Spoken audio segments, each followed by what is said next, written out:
Good morning, everybody. We're live on YouTube, Rumble, Facebook, X, anywhere we could be live with the Quackmaster.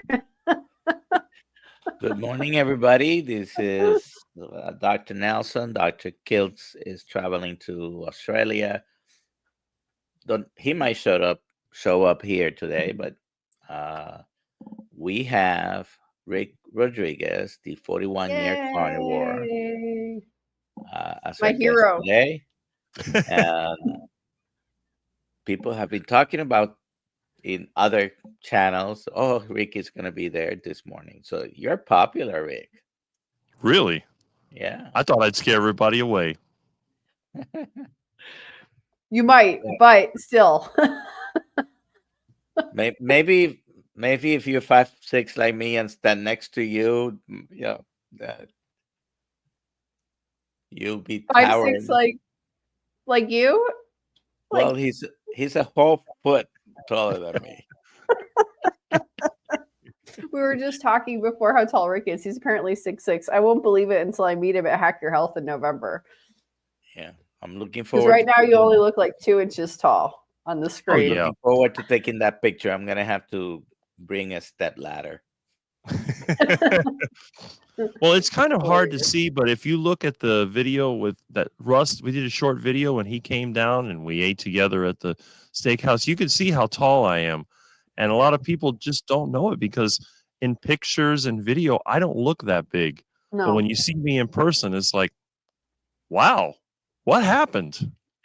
I saw that. I could tell. Anyways, the hashtag this morning is Alia? Quack. Hashtag quack. I'm going to put it in the chat in 1 second. And we're giving away what? We will give away today a Kiltz's Keto is Carnivore book. I was just reading it yesterday. It's great. Everyone should just read that. It's very good. Yeah. Very good. All right. So, Rick, why don't you, for those that might be here and don't know who you are, go ahead and tell us who you are and a little bit of your story, how you became a carnivore over 41 years ago. Okay? You can go ahead. All right. Well, if you don't know my story, you're probably new to the carnivore community because I've been putting myself out there since August of 2022. However, I've been carnivore since 1983, which coincidentally was also in August. And it all started out of frustration. And really, when you see a lot of the people today that talk about their carnivore journey and how they had health issues, maybe they were obese, maybe they had blood sugar issues, whatever, that was not me. I was a relatively healthy kid, although I had a couple of big complaints. First of all, I was very skinny, which I am to this day. You know, I have toothpick arms. I'm not a beast like Dr. Chafee or Dr. Baker. But, you know, other than that, I was a healthy kid and active. But the thing was that my dad was very much into health foods.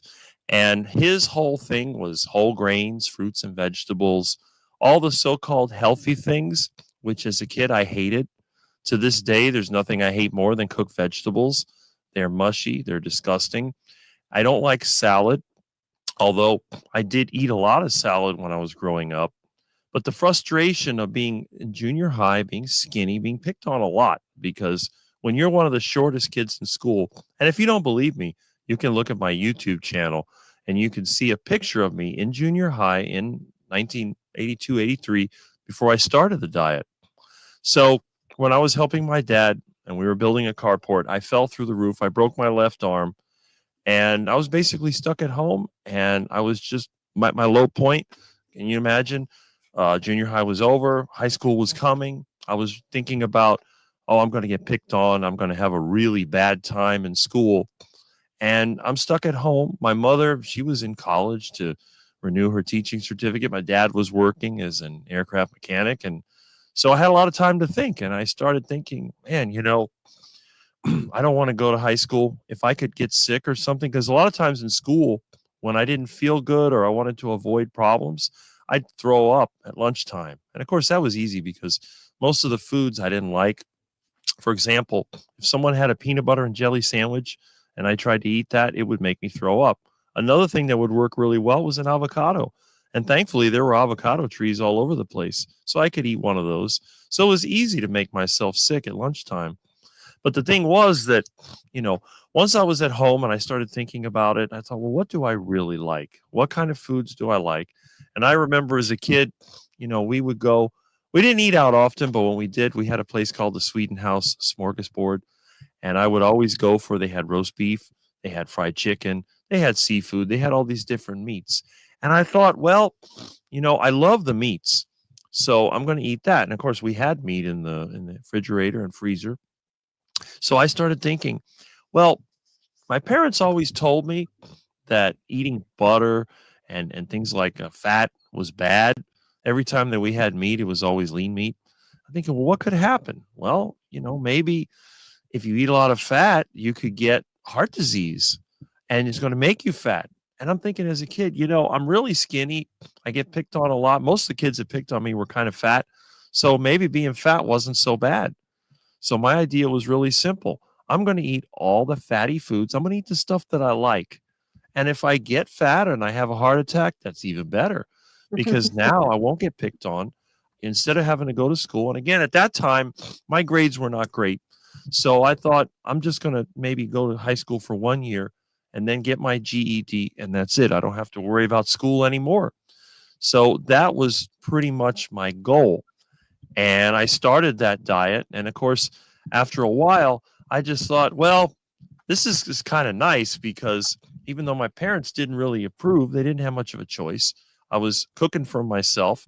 My mom, she was kind of happy because she didn't have to make all the foods that she normally did. I ditched the oatmeal that they would give me every morning. I switched to eggs, bacon, and whatever meat I could get. And for lunch, you know, I was bringing meat to lunch. I started learning how to can and store foods. I figured out many ways. I mean, I got used to eating cold food.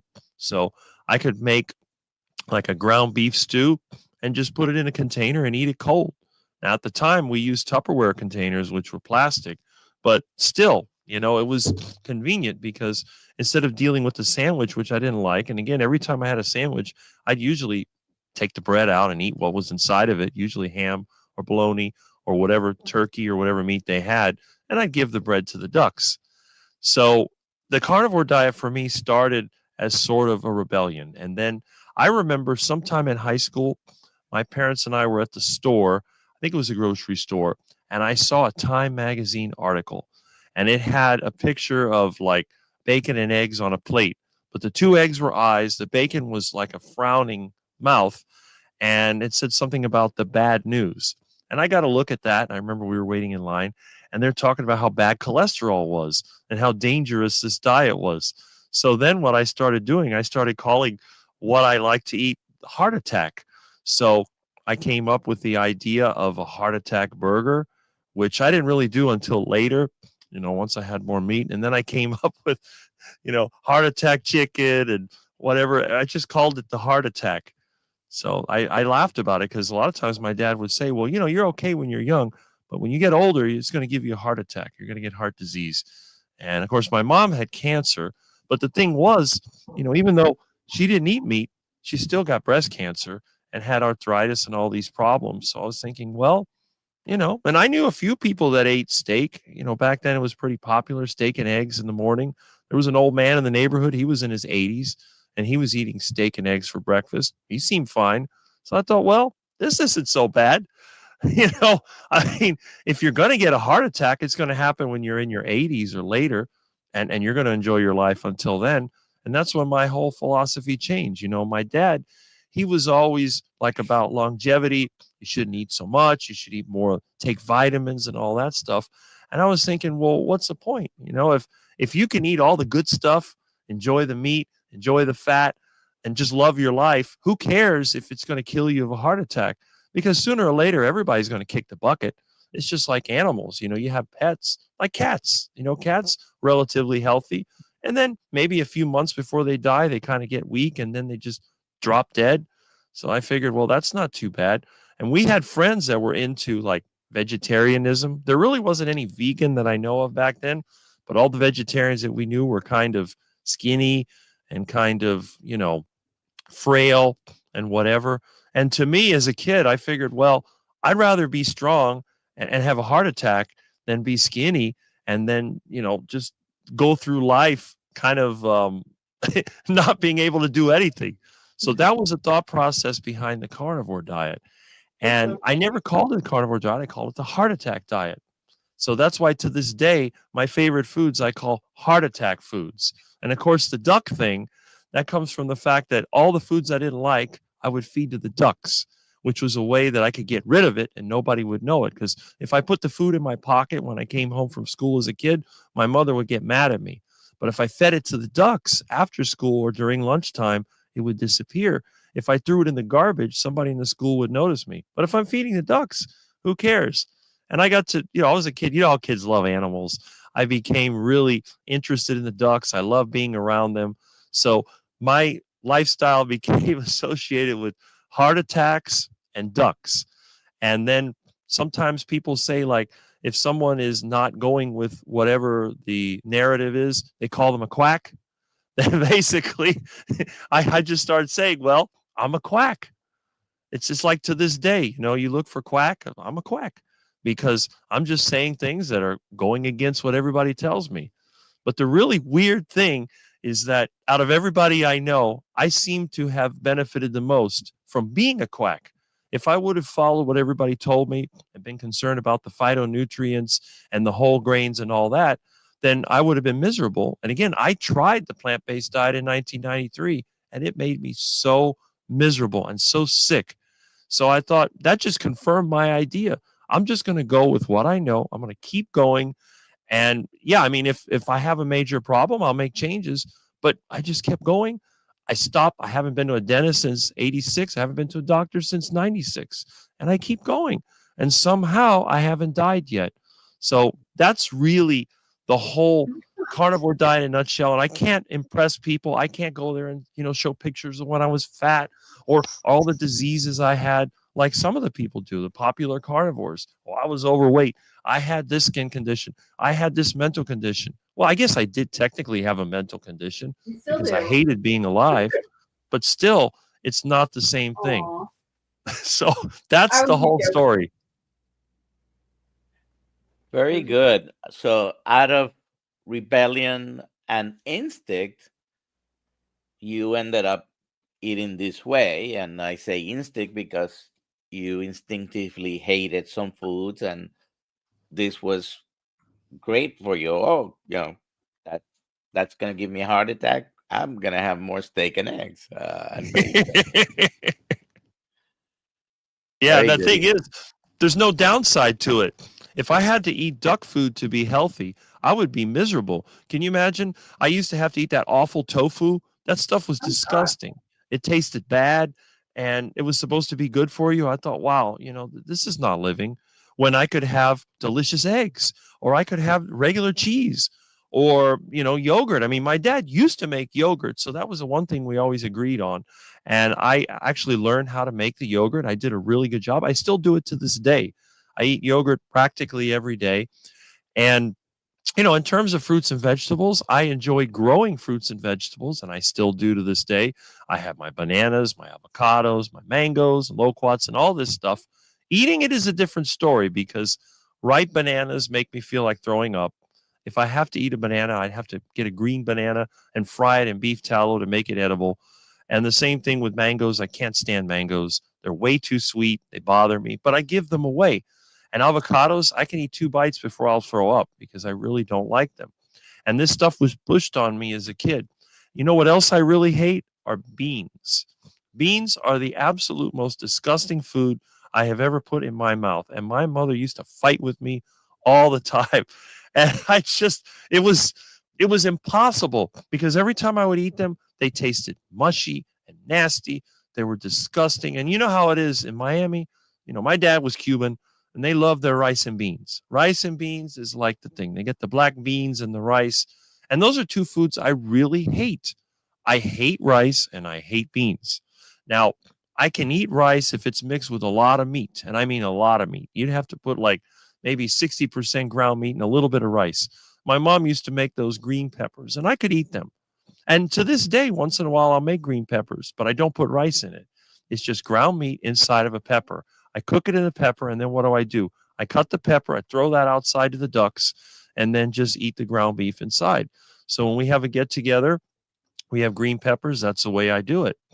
But the thing is, it was a mindset and it was experience, because I was one of those kids.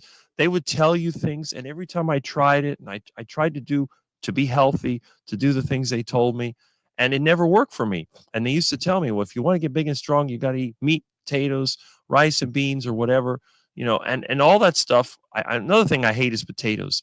There is nothing to me more disgusting than mashed potatoes or baked potatoes. I hate them so much. They smell like dirt. They taste like crap. I mean, they're just absolutely awful.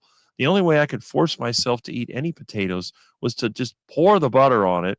And a lot of times what they would do when they give you a baked potato, they give you the butter. So I would eat the butter, and then I would try to hide the potato. And usually if there was a window nearby, it would go out the window. If we were in a restaurant, I'd try to stick it under the seat somewhere. And my parents constantly got mad at me because I was always getting rid of stuff I didn't like. They said I was picky, and said, you're no wonder you're so skinny, because you're just so picky. It's that's just the way I was. And I guess technically I am to this day. But the thing is, that may actually be a benefit. Now that I've met you guys and the community, I realize that I am not totally crazy, and that I may have been onto something all along. I want to answer one question from Bev first, and then we're going to take up Rick's question. He's flying to Australia, and then he's being on vacation in regards to Dr. Field 5 a.m. But technically, we are giving up the 5 a.m. live stream. We're moving to 6 a.m. Dr. Kiltz will be back on the live on the 8th of May. But we wanted to keep the lives going for y'all. So here we are. But he will be back. No worries. Yep. He's traveling. That's all. Yep, he's traveling. Okay, here we go. Papa Carnivore, Rick, can you talk a little bit more about your favorite wild caught foods, the iguana, Muscovy duck, and parking lot chicken? Absolutely. I was always, I wasn't that poor, but I am kind of poor, because growing up in the 70s and 80s, a lot of inflation, things were kind of expensive. And when I was younger, you could still get some pretty good deals. But as I got older, I've had times where I just didn't have enough money and meat could be expensive. I'd hit the dumpster a lot of times at the Winn-Dixie or at the Grand Union or whatever I happened to live nearby, and I would get meats out of the dumpster. I would tell them I'm getting it for my cats, and some of it would go to the cats, but a lot of it would go to myself. But then sometime in my 20s, like I said, I did try the plant-based diet, and after that failed, the first thing that I ever ate when I went back to carnivore was eggs. But the thing was, I was really sick. What happened was we got this flu in the whole family. My parents and I got sick, and then I wasn't able to really I couldn't even eat, and then the thought of eating that plant-based food was so disgusting that even though when I got better, the thought of having oatmeal for breakfast was awful. And the first day that I could eat, when I felt like eating, I was craving eggs. I walked outside into the yard. Now we have ducks all around here. And I looked down under the bench on the patio, and I saw a nest with eggs in it. And I thought, those eggs are outside, but what's the difference between eggs in a store and eggs outside? And I ate 2 of those eggs, and that was the first thing that I ate. And of course, the way my mind works, I'm thinking, if I can eat wild caught eggs, what about wild caught animals? And we had a duck. The ducks around here are stupid. They sit in the road. We had one that got run over, and its head was run over, but the body was still good. And I thought, well, I've been hunting before, and I've gone fishing. I know people that have gone duck hunting out in the wild. Well, why can't I eat one of these big fat Muscovy ducks? The thing was good size. I saw it got run over. I had to pick it up and get rid of it. And just when I'm ready to put it in the garbage can, I'm looking at it, I'm thinking, not a bad idea. So what I ended up doing, I ended up getting a bunch of boiling water, and I boiled this thing up and started pulling the feathers out of it, which was a mission in itself. It wasn't the best quality time struggling with this thing, but when I did get it basically plucked and gutted, and I stuck a hose in it, washed it out, pulled the intestines out, and I'm looking at it, I'm thinking, that's some pretty good looking meat there. You know, it's red meat and it looks tasty. And I ended up cooking that beast and eating it. Now, it wasn't exactly the most flavorful red meat, but it wasn't that bad either. So once I realized that that thing was edible, I started to see those nuisance Muscovy ducks in a whole different way. And every time that I had a chance to get a hold of one that was kind of mean or was causing trouble or was a good roadkill, I started cooking them and eating them. And I got a taste for it. And of course, since I had ducks and the ducks were kind of my pets in a way outside, there was always one or two that were aggressive to kill ducklings or cause trouble. And I began to think, well, that's a great way to get rid of the problem. When you have ducks that are not really friendly, you could cook them up. And then I discovered that what you feed them actually affects how they taste. And then I realized that giving them some leftover tropical fruit or, maybe having them eat things other than grass and whatever garbage you can get, and it did change the taste of the meat.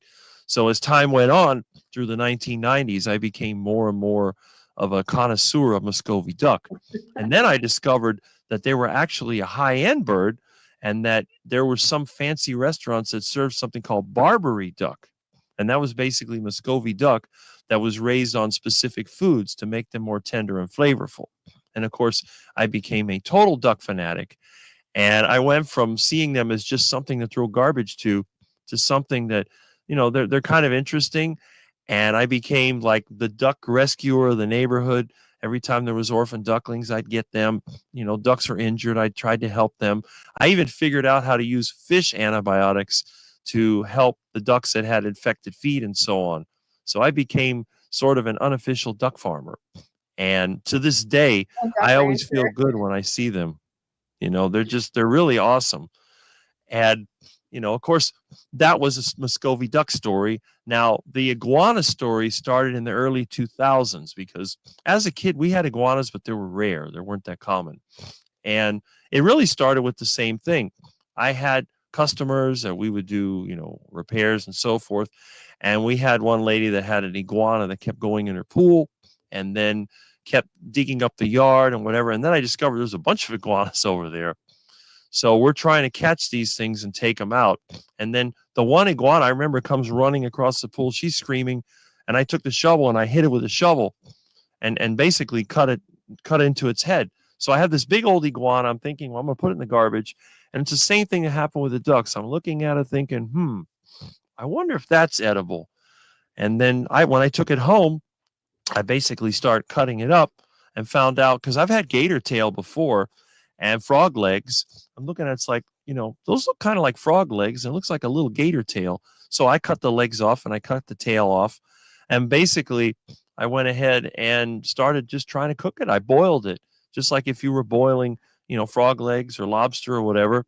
And when I got it to boil, I was able to peel the skin off.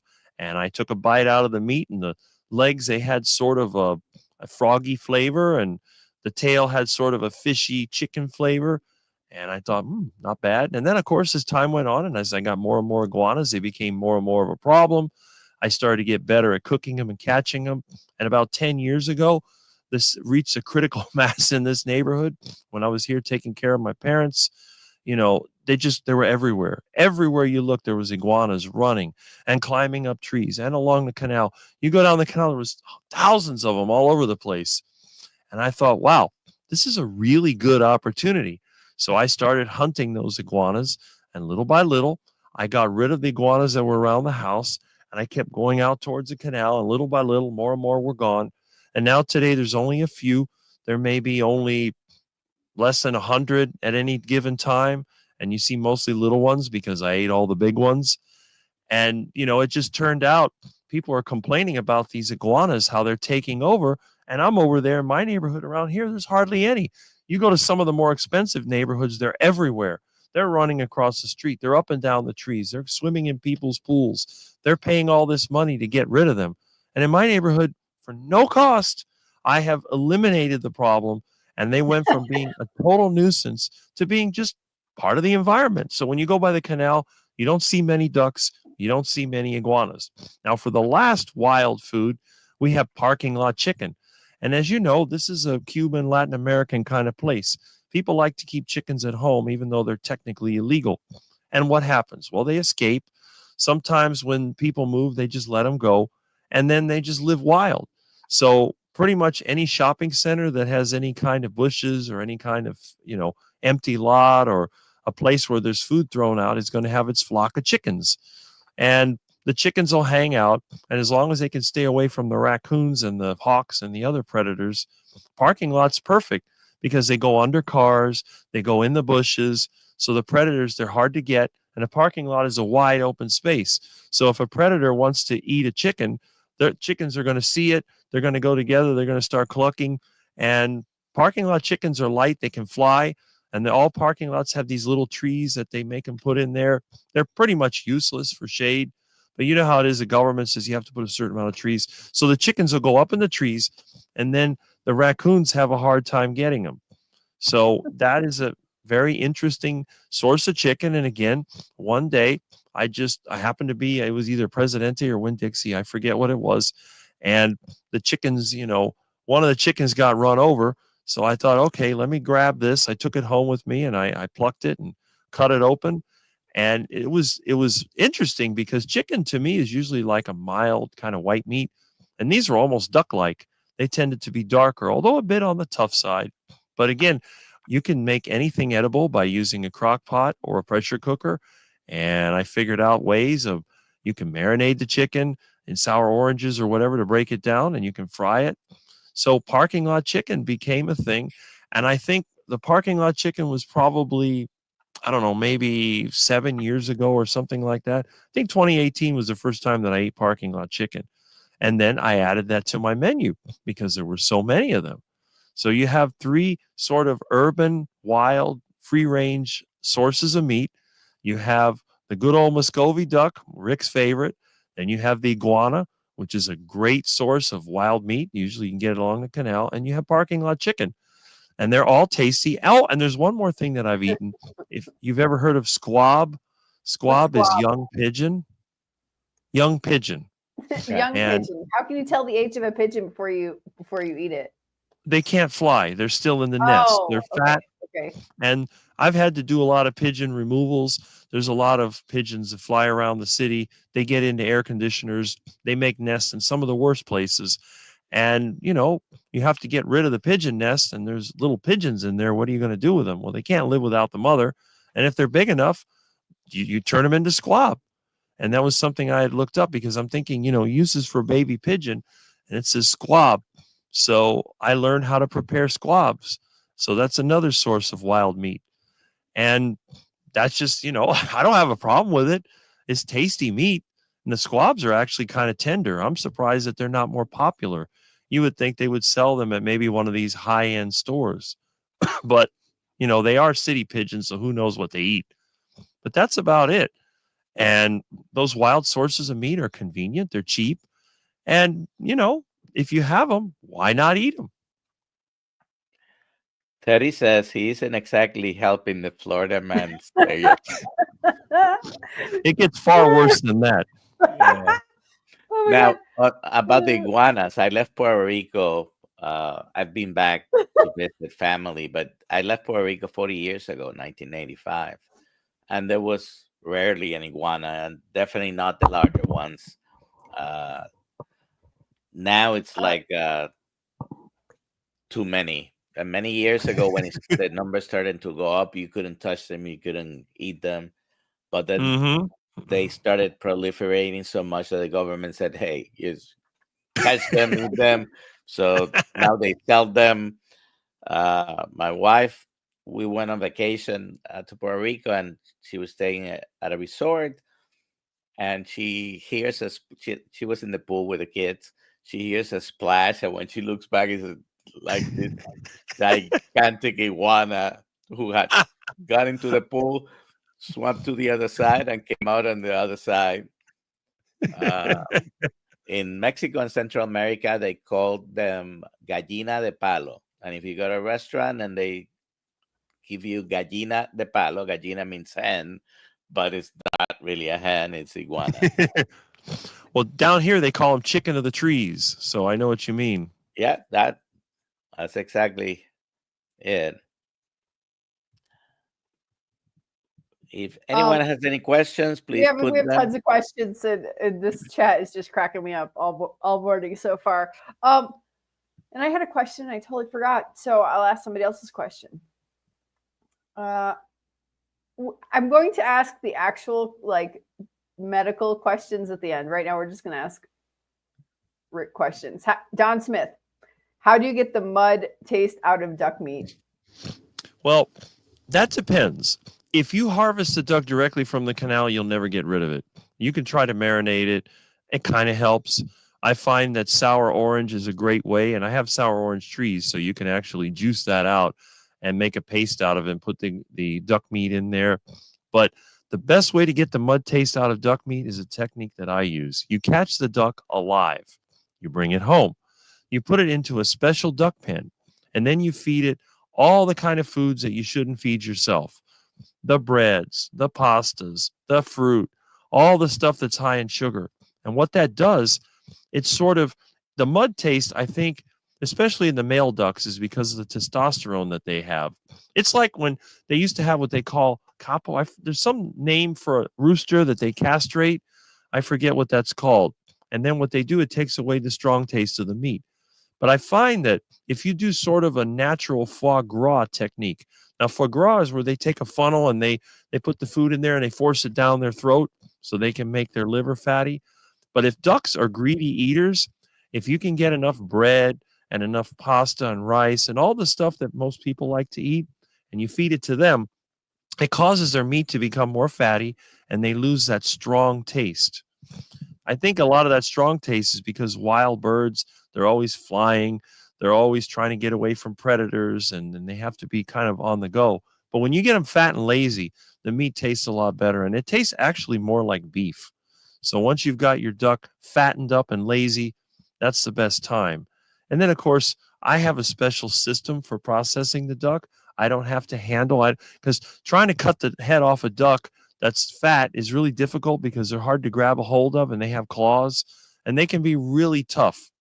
So plus it'll stress them out. It'll make their meat have that sort of gamey taste if you have to try to, wrestle with them and cut their neck.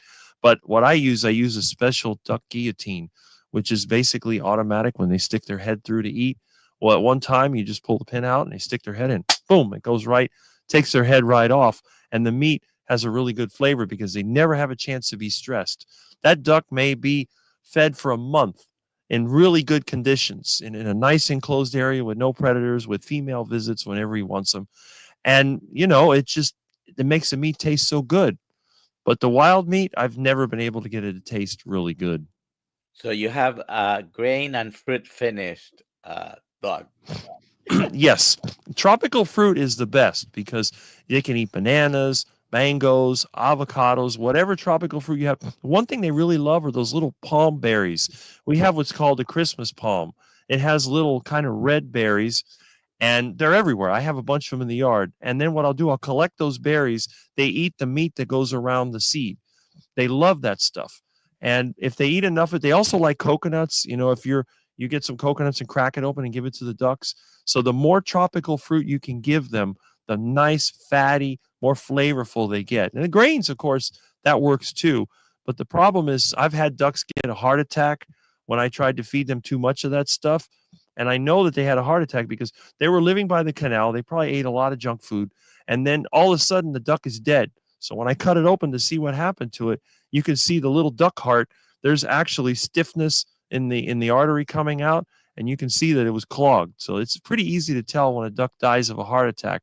Also, they tend to be relatively good looking. A lot of the ducks, when they get an infection, you can tell they died from an infection. When they die from a heart attack, they usually just look like a normal duck and they just drop dead. So that's the one drawback of that technique.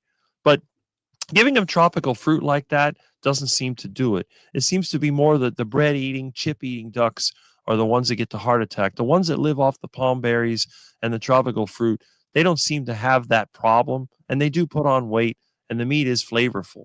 But that's the key. It's what they eat. If you can give them the stuff that makes people fat, normally it's going to make them fat and more tender.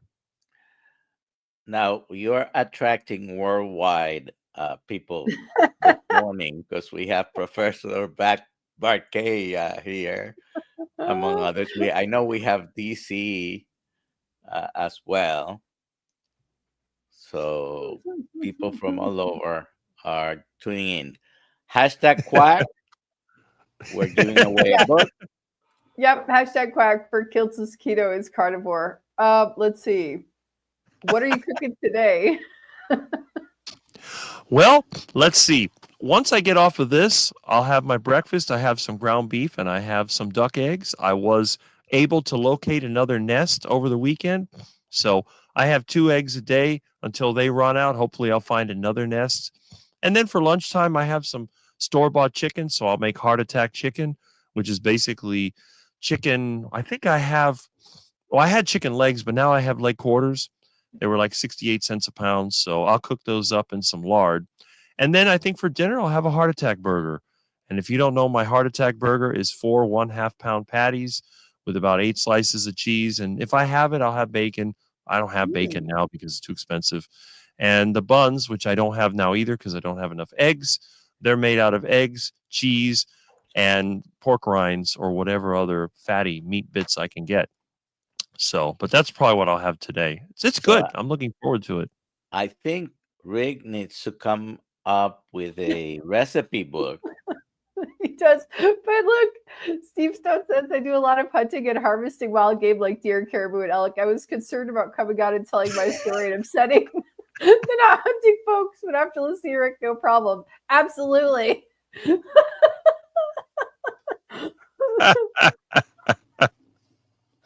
Oh man, Rick, have you ever thought about doing stand-up comedy? Lioness Lou is curious. I don't know. I mean, I do tend to make a lot of people laugh, but it's not really intentional. But I don't think they would have me. I mean, I think I would probably be thrown out if I tried to do stand-up comedy because the vegans would all come and they'd start throwing tomatoes at me or something. I wanted to ask you about the time you went vegan, or uh,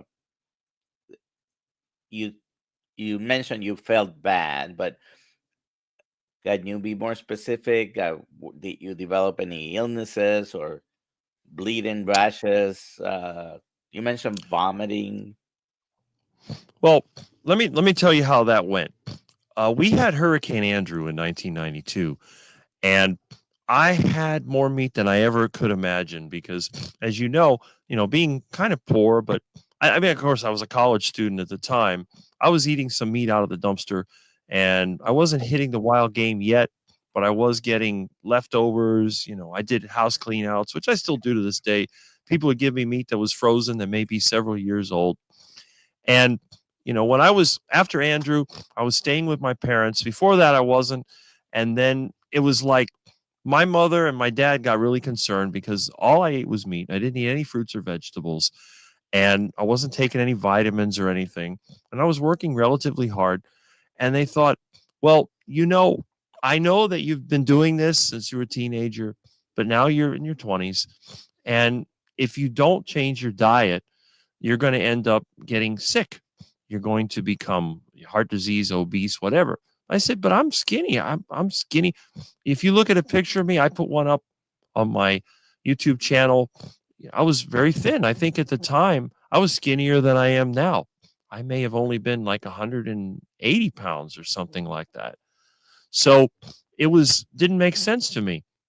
So I thought, okay, let me try something different. And I remember I sat down with my dad with his crazy health food. He had his prevention magazine and all the books that he had. And we started talking. And he says, well, because you're skinny. And then the other thing is that, I don't have I never had any interest in dating. I always saw that as sort of a trap. You get with these women and then everything just goes down the drain. So I said, well, the reason you're not interested in dating is because you've destroyed your libido with the carnivore diet. And that's what it is. So because you eat nothing but meat, you're not interested in mating. So that's what they told me. So I said, okay. And we knew some of these vegetarians and they looked scraggly, but they all had kids and they were always like together or whatever. I thought, well, all right, I'm going to try to add more plants to my diet. So it started off as eliminating red meat and only eating maybe seafood, maybe eggs, maybe a little dairy. And if I started that, I felt okay for a while, no problem.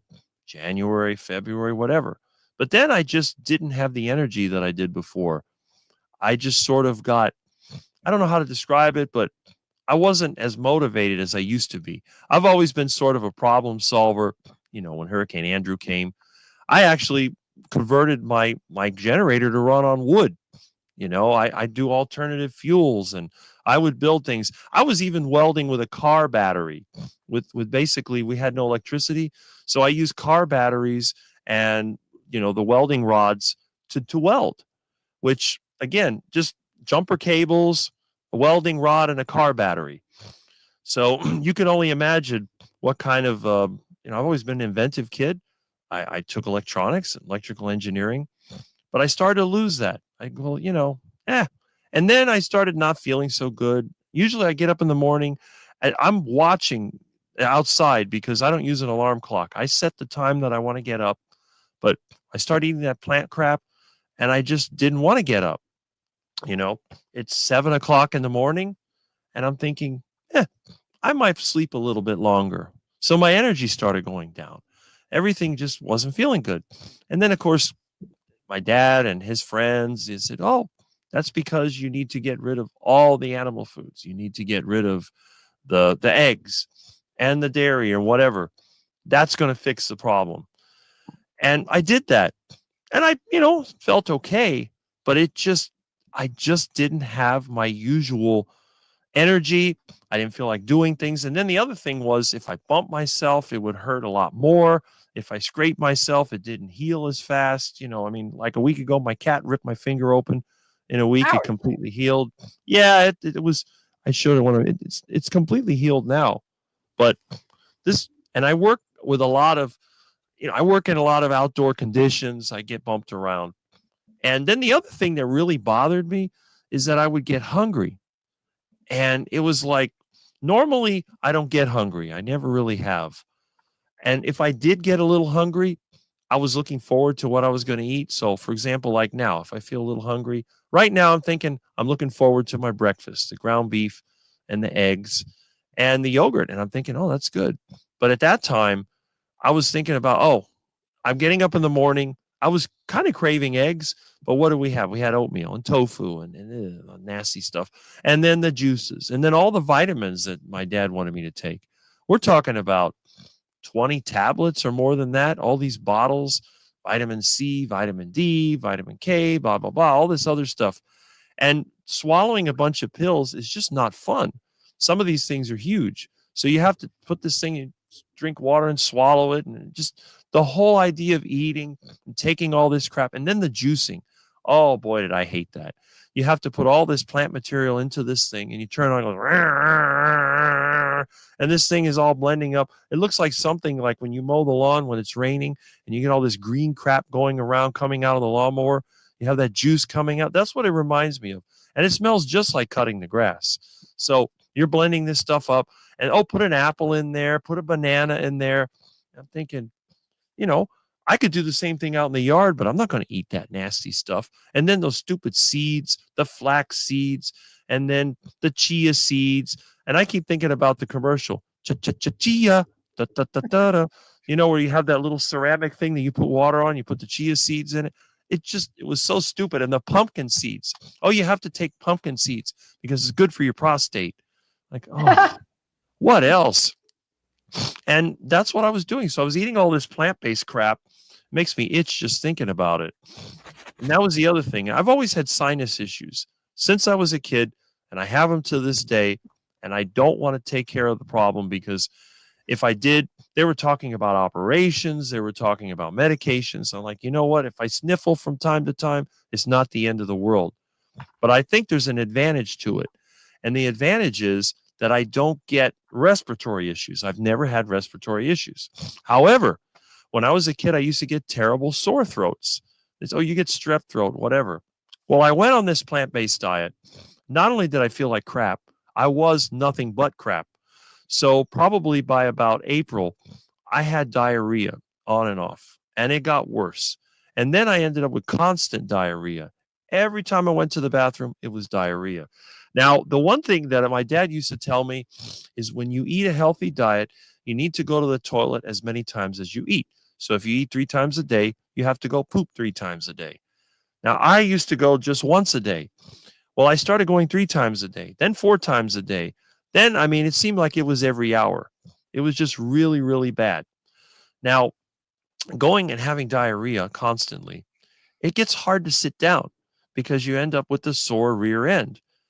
And then it was like, it was just torture. And then when you eat, you regret it because you know that when it comes out the other end, it's going to feel really bad. Plus, you got all these little particles and stuff that go through your system because you're eating all those stupid seeds. So not only are you having to suffer every time you got to break out the toilet paper and wipe that, you got those seeds grinding into you. It's just absolutely horrible. So I'm suffering eating this nasty garbage. And then I get the flu. And that was probably around July. And I got the flu. And we all got the flu. My parents and I, we were all sick. I couldn't eat. I was throwing up, dizzy. I have never been so sick in my life. I felt absolutely terrible. And being stuck here in the house, unable to go anywhere, and we're all here and we're running out of food. It was just really bad. So when I got to that point, that was like the bottom. That was like rock bottom. And that's when I decided that the plant-based diet had to go. Because when I finally felt like eating, what was the first thing I thought about eating? Steak and eggs. And I went outside and got the eggs.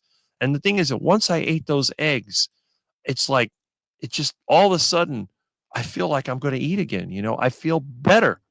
And that same day after I ate those eggs, I was in my car driving to the store to get some meat. I remember I went to Winn-Dixie and they had some marked down meat.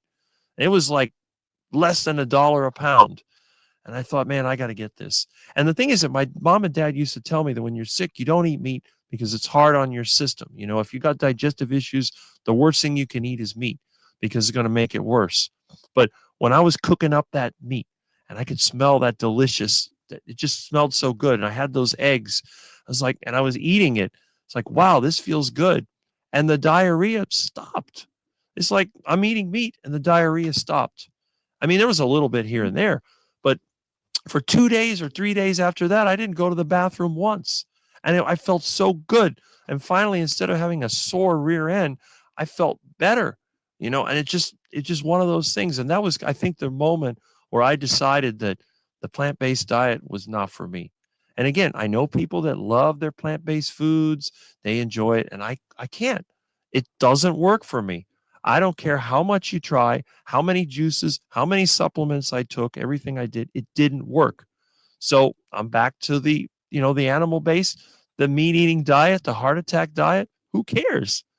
But that's what happens. So and I've said this many times. I know Alia's interviewed me. Anyone that's seen one of my interviews knows this is, and I can still think about it to this day.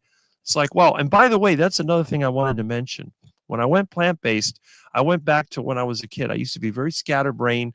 I would do things. I would leave things unfinished, lose things. I would forget. A lot of times I forget where I put things. But after I got back on the meat diet, the heart attack diet, that went away. And I went from losing things to being able to remember what I was doing. And again, this is just a side effect of the diet. So if it kills me, it kills me. But I can't eat that plant-based food because it just doesn't agree with me. Well, if it kills you, it kills you, you say, but you're probably living the best quality life compared to when you try to go vegan. By the way, we've broken over 200 people from different channels here. And I don't know if you keep track, Alia, but that's a pretty good number. That is. That's a great number. I think, I don't remember the last time. Dave Mack, we had like 300 or 400 people watching, I think. People from South Africa, United Kingdom, Australia. I don't know if you have. He's famous. So 191 people people. from Japan, I think. Anyways, go ahead, Alia. 191 people. Can you all enter into the chat hashtag quack for this quack? No, we love Rick. Rick, do you know why you're funny or no? I think the reason that I'm funny is because I'm unusual. You know, there's only one Rick. You will There's never meet anybody like me. And I tell everybody that from the beginning. When I was a kid, I tried to blend in. But when I went carnivore, you know, I was your typical 70s, 80s kid, but I didn't really like it. But when I had a mindset change. I decided that instead of trying to please everybody, I was going to go with what I like and what I know. And I great. think a lot of times people look at me and they go, man, this guy is strange. I mean, he's driving around in old cars and but he acts like, authentic. well, that's true. That's true.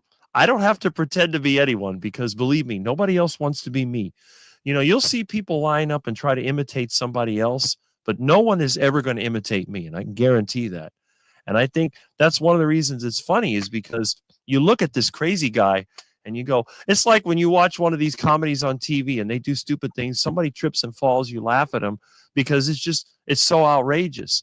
So you see this guy's like a train wreck in real life. And it's only a matter of time before something happens. And I mean, how many other people? Well, I mean, obviously you have Dr. Kiltz. He's a character himself. But I'm sitting here on a bed like this, like some kid that's sitting, as he used to call it, Indian style. I'm talking on a microphone that's probably as old as I am, with paneling that's falling apart. I mean, in a room that, you know, again, this is my childhood bedroom. So there's just so many variables that come together. And if you see me outside, I'm out there, you know, chasing after ducks and iguanas, and I'm riding my bike or I'm driving around in my old vehicles, and you go, wow, you know, this guy is a real. It's like I used to say, it's like watching a Jay Leno show or some of these other comedians that were on TV. So I think that's why people laugh at it.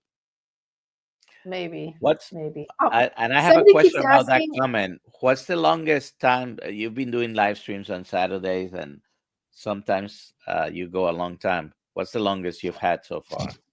Last week I went 8 hours. So that's the longest. Okay. Now, eventually when I become popular enough and I have enough people to come on, I'm going to do the same thing that Kerry did. He had a 24-hour live stream. I will have a 24-hour live stream, and it will also include catch and cook sessions. So you can see me over there. Maybe I'll catch a big fat duck or iguana and cut it up and cook it up. I'll make heart attack burgers. I'll try to do all those different things. And see, what I'd like to do is when I move and I have a better place that I can bring people over, so we can have a 24-hour live stream and have some guests that'll be right here on the spot, and we'll Love make it. a real event out of it. That's awesome. I want to answer Catherine's question because this keeps coming up. Catherine, Dr. Kiltz is on vacation for the next 2 weeks. However, we did not want to stop the morning live stream, so we're just keeping it going for him while he's on vacation.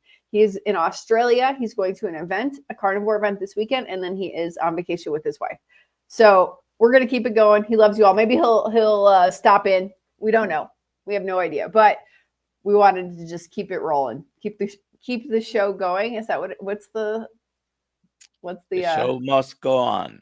The show must go on. Exactly. And Rick, a few people have asked why Charger Mopar.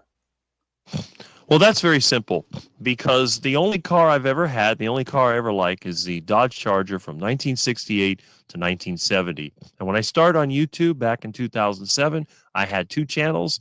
One was dedicated to exposing scams, and the other one was for my hobby, which was the cars. And again, you know, you can see, if you look around my room, if I get this out of there, you know, I've been a car guy for quite a while. And, you know, obviously there is no more Plymouth anymore, but we have a car club. And as a kid, you know, let's see. Oh, I got one of these here. Oh, another one. I got some Road Runners and Dodge Chargers and stuff like that. But I do have the full-size ones outside, although they're in storage. But hopefully one day when I move and I have a garage that I can actually keep things in, then I'll be able to drive them around like I used to. For now, I'm usually on a bicycle or I'm driving around in my Ford van or my Ford truck, which, hey, I consider Fords to be disposable. I would much rather have somebody hit one of them than destroy one of my Dodge Chargers. But Mopar is actually what they call motor parts, which was the the slang name for the parts division of the Chrysler Corporation. Yeah. It's So like Delco for GM and Mopar was for the Plymouth Chrysler. Motorcraft for Ford. So that's where that comes from. Will you ever All buy right, one of the everybody. newer Chargers? No, because I have a rule about cars. I won't They drive look any very car. similar to the 70s ones, I remember. Yeah, but there's a thing. You see, I have rules for everything. My life fits in a very specific set of rules, and when it comes to vehicles, here's the rules that I use. Number 1, it has to be V8 engine. It has to be a V8. Number 2, it has to have metal bumpers. I will not drive or own anything with plastic bumpers. Absolutely not. Even the Rolls Royces they sell are garbage because they have plastic bumpers. I won't own anything like that. And I have to have some chrome on the car. If it's all plastic, that's a no-no. So I can't until they build a car that has metal chrome bumpers and that has a V8. I won't do that. Now, maybe eventually I'll get an electric car, but the thing is, I don't like a car that can't last at least 30 years. So if your vehicle can't last 30 years without a major overhaul, it's not acceptable. Because I've never had a car newer than 18 years old. So everything I have is used to start with. So and now I've never owned a new car. I think they're ugly. I personally think that every new car is ugly. My car is not old enough, I guess, because I have a 17-year-old car. There you go. But see, that's the thing. And in order for me to have a car, I would have to have a metal bumper. I would have to have a V8 engine. And you can't, they haven't made cars like that since the 1980s, maybe. So I'm stuck with the old cars.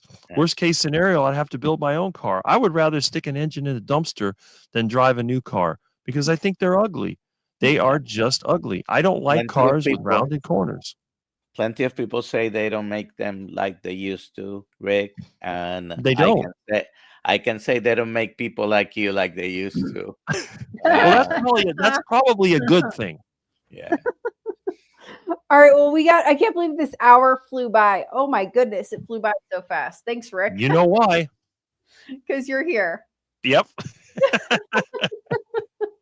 That was like the fastest hour ever. We need to do the giveaway now. All right. Hashtag quack. You have hashtag quack. Two more seconds. Yeah, you get a few more seconds to quack away. So how this works, just so you know, if you've already entered quack, it won't do it again. It's every person that's watching needs to enter quack, if that makes any sense at all. Like one entry, you get one entry. You can for sure. You can try multiple times, but it just grabs at once. Yeah, exactly. You could try multiple times, and that's okay. Because YouTube likes the comments. The algorithm likes the comments. All right. There we go. We've given you your second. Oh, we should have done this as a hashtag Iguana Nation, but there's too much that could be not easy to type out. All right, here we go. Killed Mosquito is Carnivore book. Who's gonna win?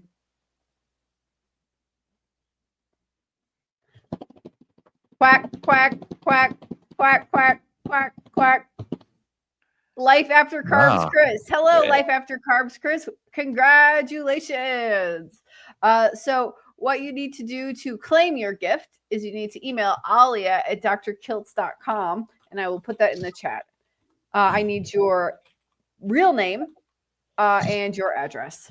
Thank you very much. All right. So just a reminder, everybody, if you are not part of the Kiltz Mighty tribe, go to drkiltz.com and sign up. It's free. Basic membership is free.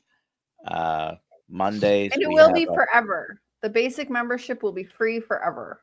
We have a Mondays free Zoom call. We had Lily Kane this past Monday, and we have all kinds of exciting guests coming up for the next week. few We months. have Valerie Smith, and she's got a very inspiring story. She was anorexic most of her life. What is the condition actually called? The anorexia condition? I don't know. It's very specific. Anorexia nervosa? Yeah, she had anorexia nervosa, and she was able to cure it with carnivore. So we're going to talk to her at the Zoom call on Monday night. And tomorrow we got Rebecca, Coach Rebecca. And everyone, we know you loved Rick so much. He'll be back May 14th with Dr. Kiltz. I want More that stories. conversation. More stories. With more My stories. dad, by the way, my dad was a funny guy, but he was not a stand-up comic making jokes. It was just the same as Rick. He would tell stories and they would be interesting and grab your attention and make it funny. And Rick is very good at that. Yeah. Rick is Well, very good. it's easy. All I got to do is remember what my life was like. It's simple. You just tell it in a very funny way. Well, that's In a it. way I that we try to love. be serious, but you know. Okay, next time try to be serious, okay? I want to see that version. All right, everybody. Thank you for being here. Thank you, everybody. Thanks See for you being tomorrow here. at 5 a.m. Goodbye.